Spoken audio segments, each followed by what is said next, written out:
پاکستان کے ساتھ ہماری محبت کا رشتہ لازوال ہے، اس لیے کہ اس پاکستان کو ہمارے بزرگوں نے بنایا۔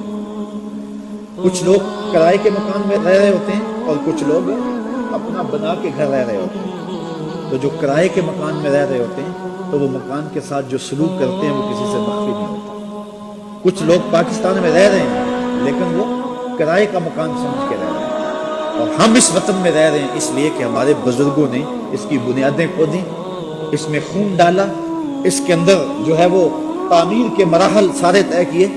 اس لیے یہ پاکستان ہمارے بزرگوں کی محنتوں کا ثمر ہے، اور پاکستان کو تھوڑی سی بھی آنچ آنے لگتی ہے تو ہم بے چین ہو جاتے ہیں، اس لیے کہ یہ پاکستان ہمارے اسلاف نے بنایا۔ کاش کہ اس وقت جو سیاسی جنگ و جدل کا ماحول ہے یہ سمجھ جائیں کہ یہ پاکستان کتنے جتن سے اور کتنی محنتوں سے بنا ہے۔ کون سمجھائے یہ اہل سیاست کو ریاض، گھر شکستہ صحیح اپنا تو ہے۔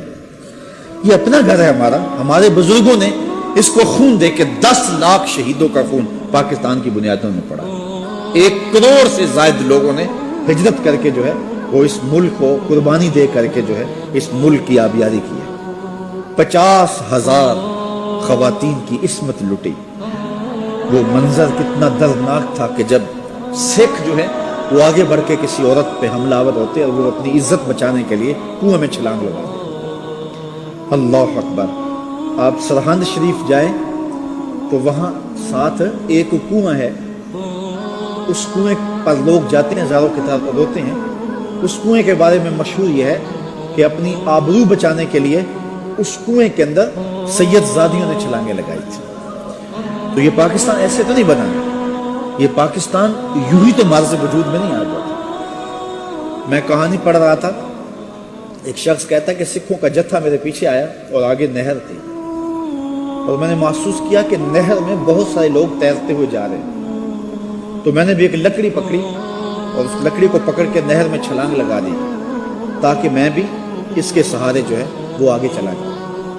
تو کہتے ہیں کہ میں نے جب چھلانگ لگائی تو چاروں جانب لوگوں کا ہجوم تھا، اور میں نے کہا کتنے لوگ اس طرح میری طرح جان بچا رہے ہیں، لیکن جب میں نے دائیں بائیں جو ہے دیکھا تو میرے علاوہ ساری لاشیں ہی تیر رہی تھی۔ اتنے لوگوں نے خون دیا، اتنے لوگوں نے خون دیا۔ تو پاکستان اس لیے ہمارے بزرگوں نے نہیں بنایا تھا کہ بن جائے نشیمن تو کوئی آگ لگا دے۔ تقدیر نے اس لیے تنکے نہیں چنوائے تھے۔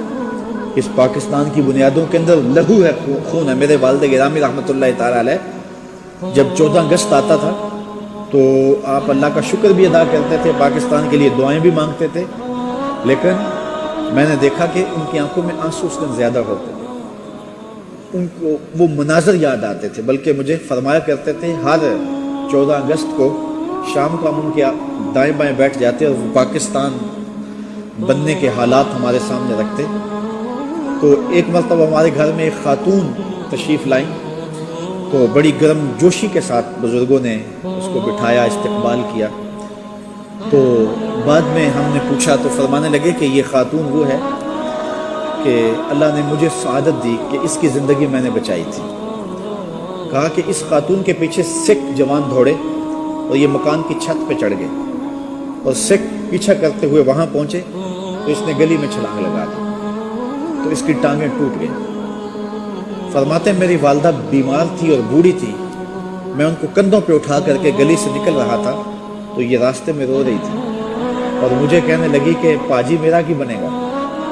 تو فرماتے ہیں کہ میں نے کہا کہ تجھے میں انشاءاللہ پاکستان لے کے جاؤں۔ تو فرماتے ہیں میرے والد گرامی کہ میں پھر 1.5-2 کلومیٹر ایک جگہ پہ اپنی والدہ کو بٹھایا اور پھر دوبارہ آیا، اور اس خاتون کو میں نے کندھوں پہ اٹھایا، اور جہاں والدہ بیٹھی تھی وہاں اس کو بٹھایا، پھر والدہ کو اٹھایا اور 2 کلومیٹر آگے چھوڑا، پھر پیچھے اس کو لینے آیا۔